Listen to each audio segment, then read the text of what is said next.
she'll explain to us. So we look under the surface, not your final output, but how you got to that final output. And for that final output, you had to go into research. So many of us, since most of us here are from the School of Business, when I say the word data, what do you think of? What picture comes to your mind first from the word data? Anyone quickly? Numbers?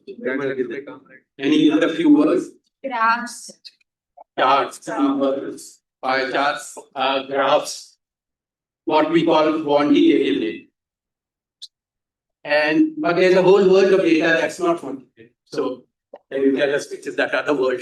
Yes. So data for me, it's funny because all these pie charts and graphs and all are also collected by talking to people and doing surveys and focus groups. But basically the kind of data that I work with is qualitative data. It means conversations with people, very simple. My data consists of interviews, people, observations from the field. I think that I have very rarely looked at a pie chart and known what to do. It's not exactly exciting. But what is exciting for me is going out in the field and talking to people and trying to understand, for example, how an event in history played out in their family. And the data is qualitative because you are getting a quality of data that is nuanced and highly detailed. So where in quantitative data, you may be given a lot of data in order to make your graphs and pie charts and, let's say, have a population that is very large. In qualitative data, your focus group is smaller, but the quality of research you're getting is very high, so that you can actually start to make comparisons and patterns. So let's say, for example, how many people in this room have any history with the partition date? Oh, like no ones? Some people. Let's see some hands. Have some show of hands, please. Okay. Guys, you have to raise them higher. Come on. 10 hands. Right. And have you done any readings ever? Has anyone done any readings about partition? No. No. Yes. What kind? I've read a little bit about the lives in partition, like the similar kind of that you must have written. I haven't read Similar kind of books that I must have written. Maybe, maybe not. Okay. What have you read? Sorry. What kind of things have you read? Like the history of that time? Not exactly history, but like a little about how people got through that time. But it was again a long time ago, so that I don't remember the exact. Okay. Right. And how many people have had any conversations with their family members about partition? Yes, a lot more hands now. Maybe at the back, tell me, what kind of stuff have you talked about? The way they were brought from Pakistan to India and the way they started with all the help which were given by the government. Okay, 1 second. For those of you who are talking to the front, we'll be tested on this material later, so don't do that. Yeah, go ahead. A lot of stories from my family side also, that how they have been, my grandfather have been brought from Pakistan to India. And then the struggle they have gone through at the start of the partition, how the necessities were provided by the government, and also some movies during the time of partition. I mean, there are a lot of new movies which shows a different kind of stories, different kind of perspective of particular event. Right. So yeah. And for those of you that have spoken to their families, did you find that the things you learned about, say, in your NCERT textbooks or your ICSE textbooks were different than the kinds of stories you heard in your house? Yes. Yes or no? Yes. Yes. What was the difference? There's no right or wrong answer, guys. This is a participatory session. Go ahead. So in my course of government secrecy and intelligence, I got Where are you? Sorry. Yeah, okay. My SPS 261 course, I got an opportunity to paper for the research I had to do, and I discovered that the communal tensions during the partition and the communal propagandas were spread in a manner which is not very true to the events that happened. Like the death of Lala Lajpat Rai was not in protest, but it was due to his own health reasons. So the Sikhs really tried to spread misinformation, false secrets. Okay. Right. So what you read was a more nuanced approach to it. Okay. And what about you? In the front, yeah. So basically what I heard in the textbook, it seems to be a very peaceful kind of a thing that happened.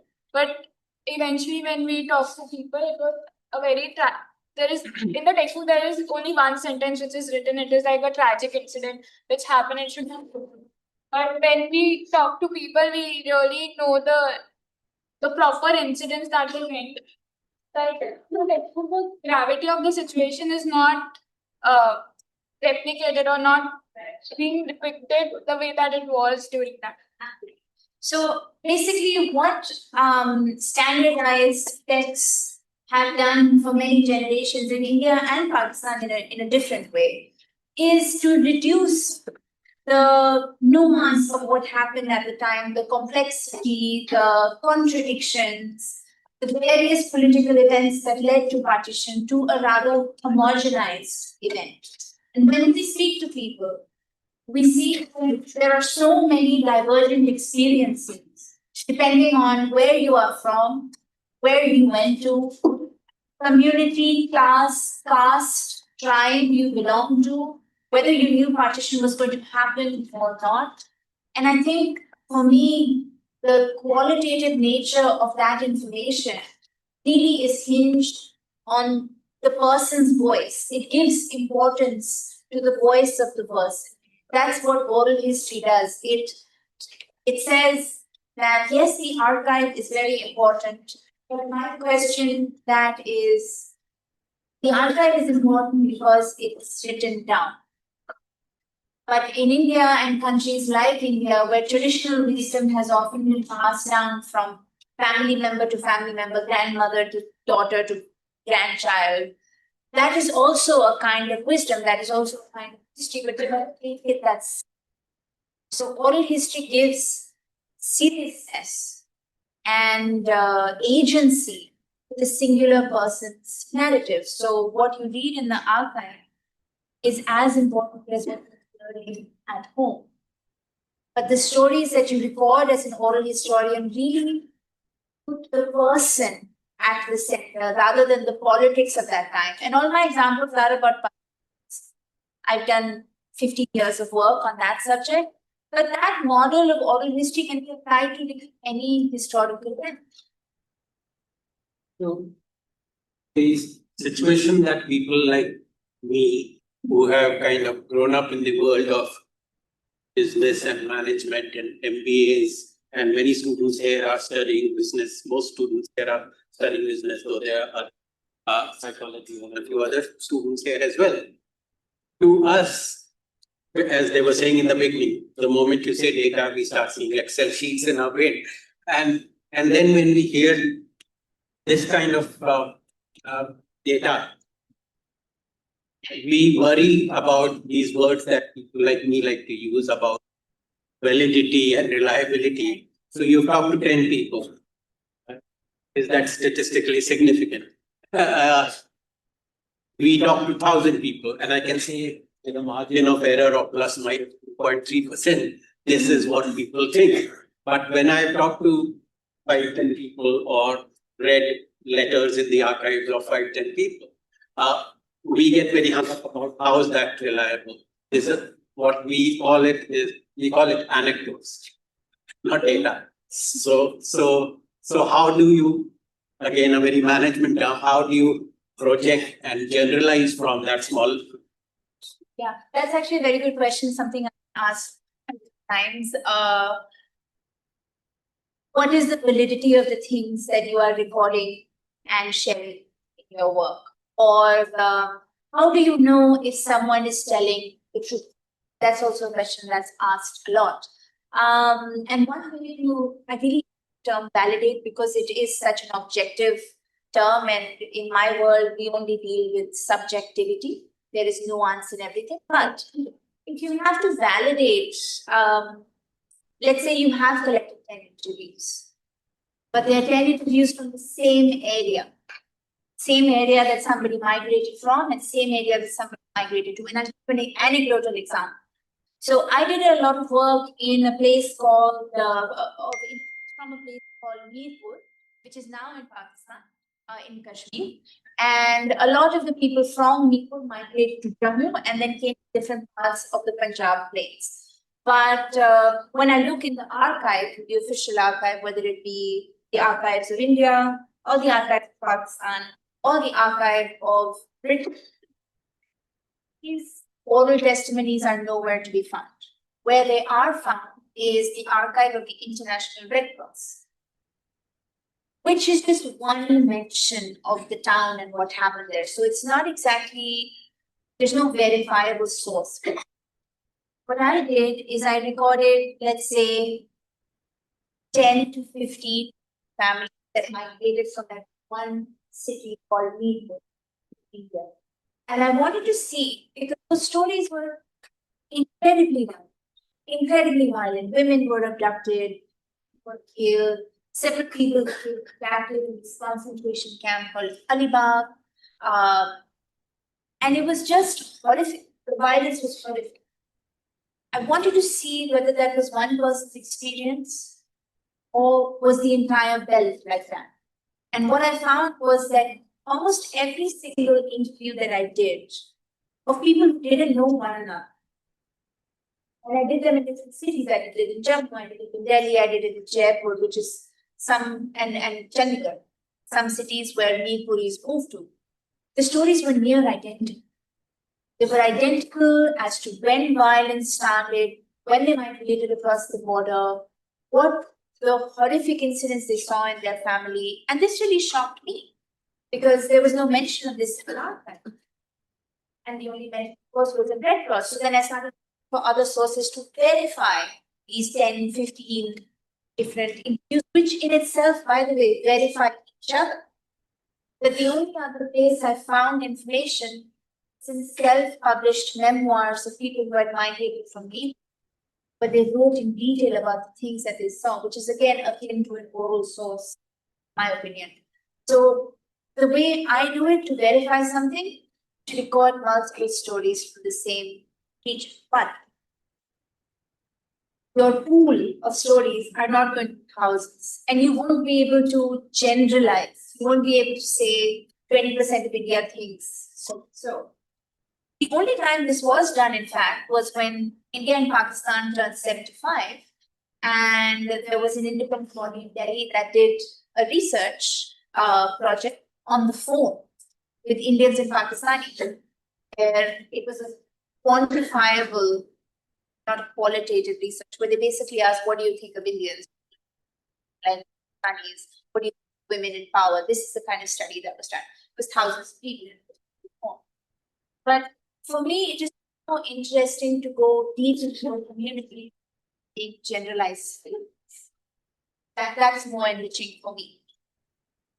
The way in some of the courses that we work with this on, we kind of, maybe it's oversimplification, but quantitative research is about width and qualitative research is about depth. It doesn't go very wide and it can't be generalized, but the kind of depth you get into. But at the same time, I do want to say there are examples that can be taken, like Dr. Jane Goodall died last year. What she does is a very qualitative research study. But it was done over decades, and it became so big and yet remained so nuanced with chimpanzees that I think it's a good example of both, actually, that she could make a generalized statement, but she did have sort of nuance, detail, and depth to speak to smaller behavioral aspects of chimpanzees. Well, in that case, what added to the generalizability was time. Absolutely. So. Yeah. So she studied them over decades. Yeah. So And I mean, I've only practiced for 15 years, which most of my adult life, but it's still a very short span of time. again, I'm just trying to find correlations between the kind of words we use in our course. So one word we often use is triangulation. Right. Triangulation is a management speak for where you get a piece of data, then you seek an independent piece of data, Yes. and then you kind of cross-check basically. That is what. So in your methods, how do you do triangulation? Well, I mean, talking to various people from the same area is one way to do it. Or you may actually find some information in the official archive as well.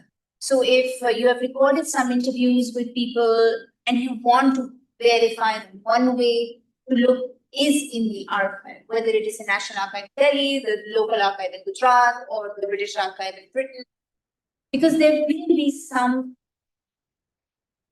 and usually we find them in the reports of the British. They mention the crime, or they have written a letter to somebody, or they have written there's a procession.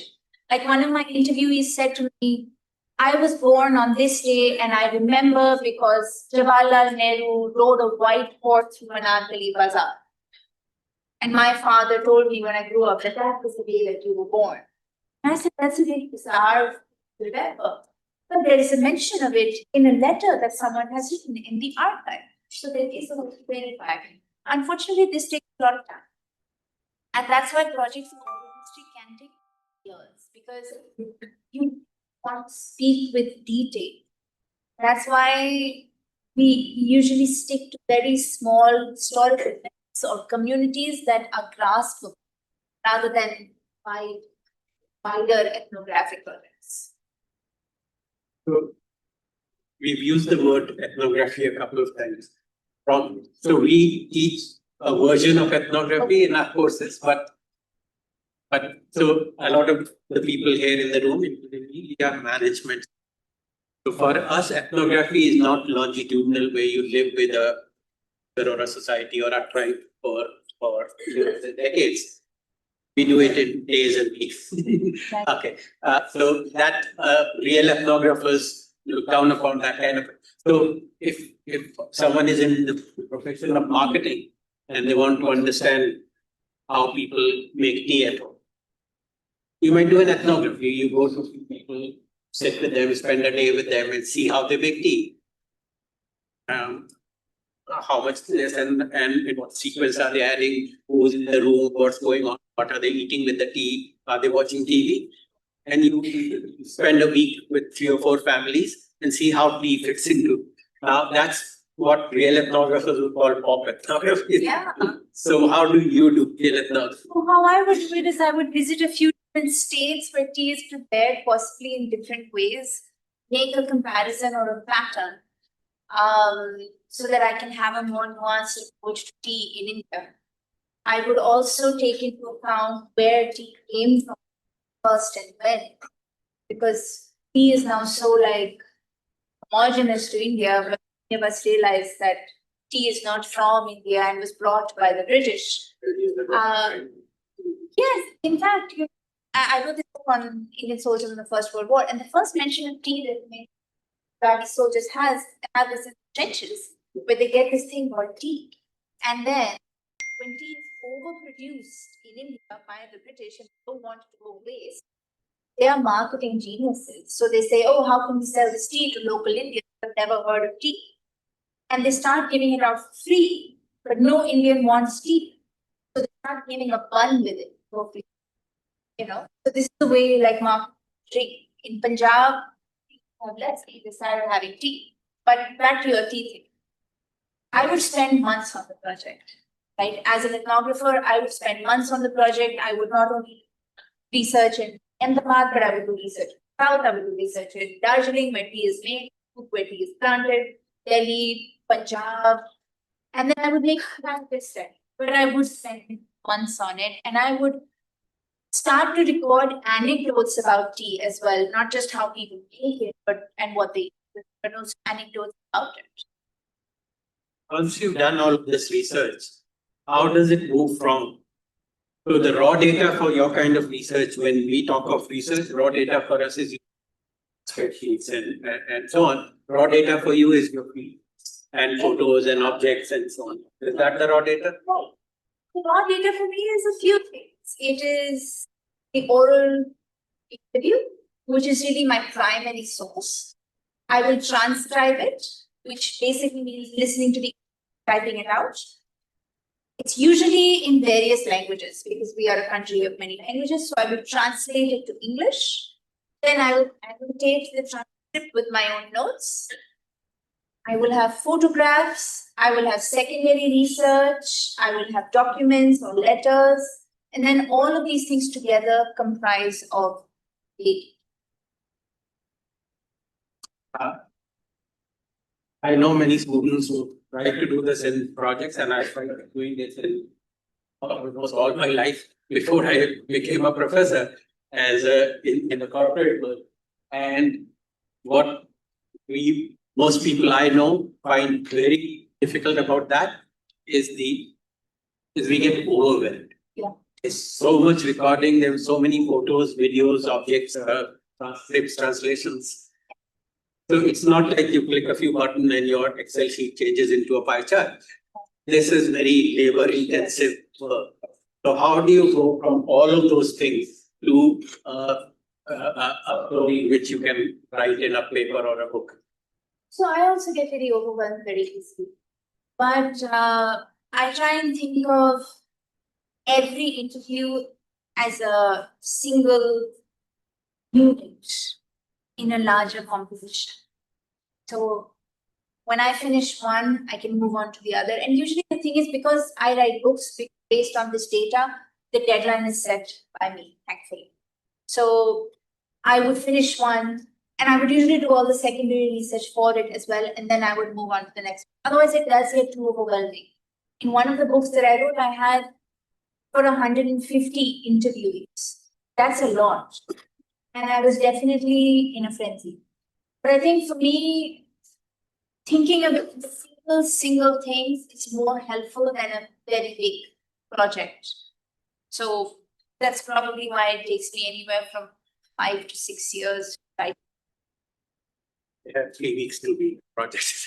5 to 6 years. They also don't spend years and months with subjects, you know. Okay, I have many more questions, but I think we go kind of intersperse them with some real questions. So can we have questions? Whoever is asking the question, can you stand up? Because with this slide, we can't see you very well.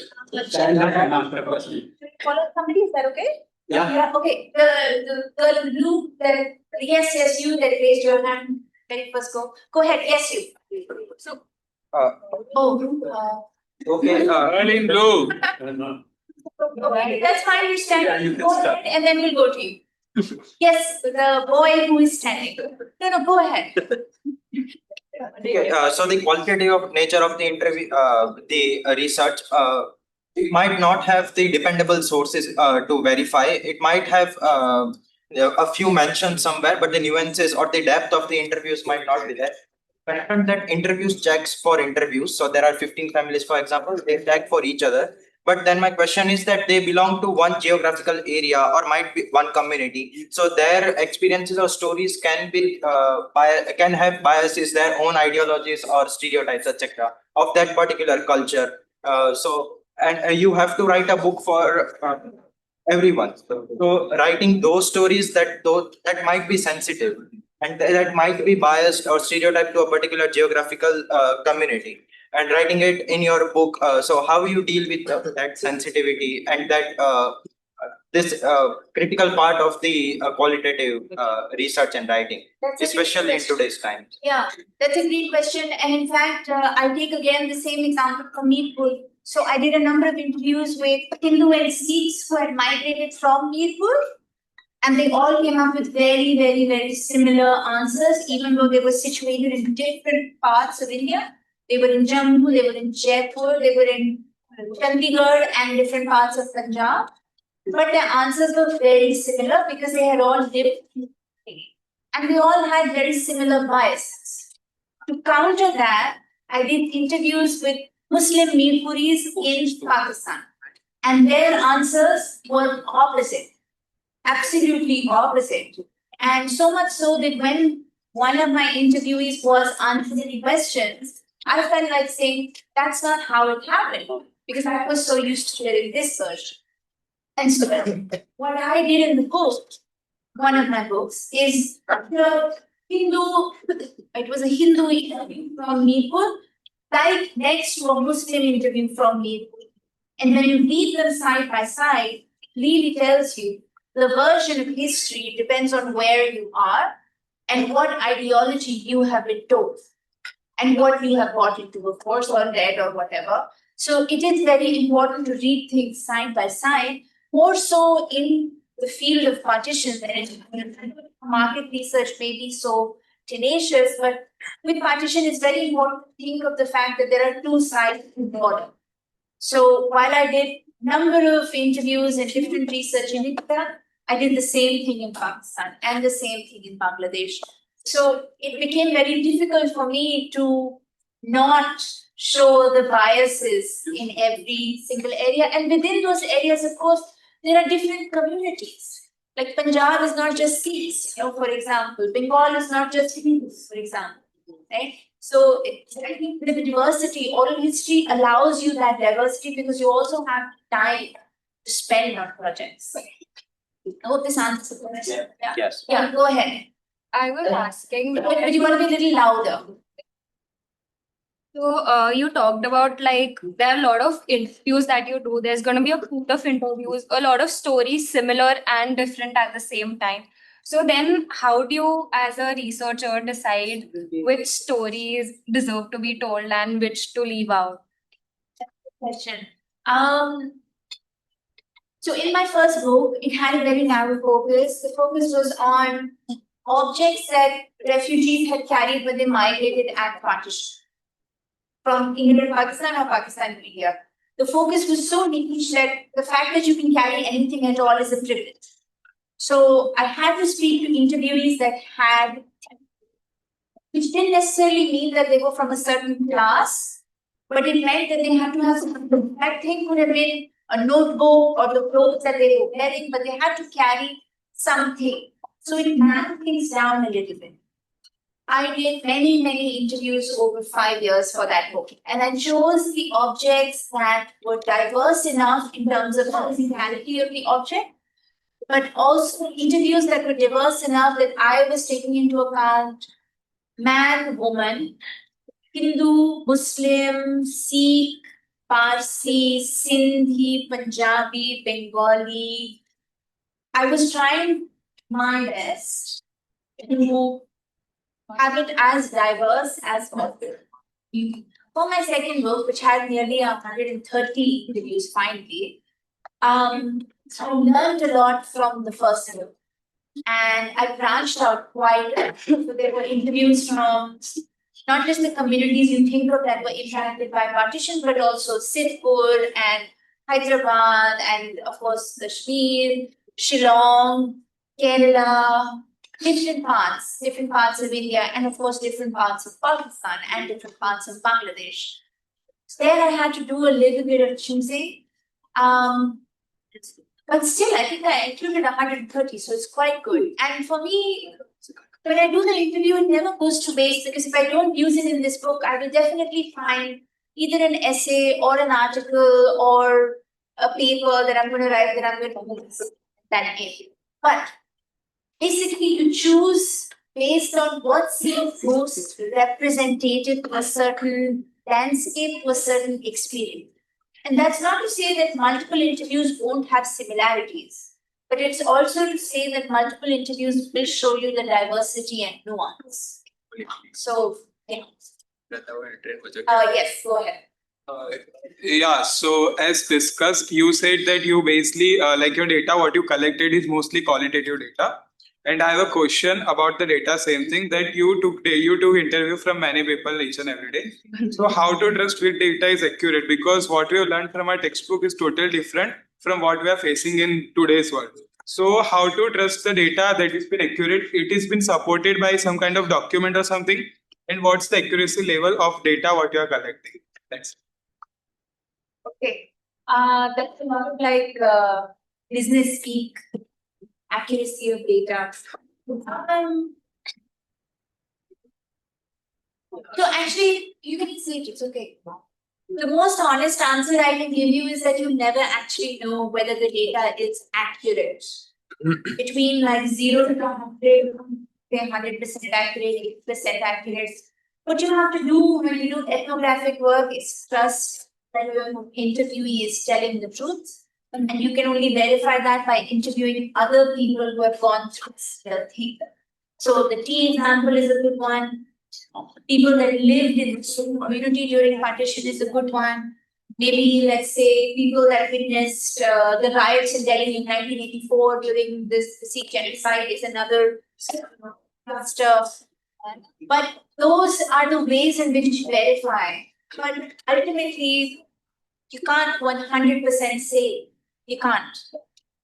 And I think that's something that you understand is okay because it's a person and people, you're relying on memory. Like you're relying on memory when it comes to historical events. So memory is fallible. It's not a recording device. Anyone in the front? No one in the front. One has question. Yes, at the back. Go ahead. Ma'am, you said ethnography is done for depth. So on the basis of that, if ethnography is conducted in multiple locations with respect to tea, as you said, doesn't the data recorded and analyzed reduce the depth and increase the breadth? Yeah, so I think like that's why I used Jane Goodall's example because she did research for years, decades, right? So of course it would increase the surface of your research as well. But she also went very much into the behavioral and psychological aspects of chimpanzees. So there was depth. Now, if you choose to do a research project in 5 cities across 1 week, that's not giving you a lot of depth. It's just giving you haste. You're doing it quickly. But if you do the same project in 1 year across 5 cities, that means spend, let's say, 2 months in every city. That's going to give you some surface area that is width and also depth because you have the time. I think what is required the most in ethnographic work is time. Not just interview people, but also observe the surrounding and analyze the things that you and then start to make comparisons between, let's say, the 5 cities you've done research.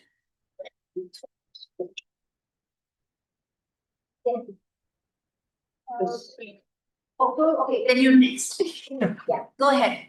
So I had 2 things I needed to ask. So there's something you mentioned about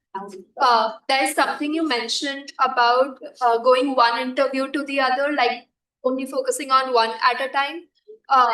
So is that what I correct? In the transcription phase. No. Earlier, I think Yeah, like I mentioned that I only focus on one interview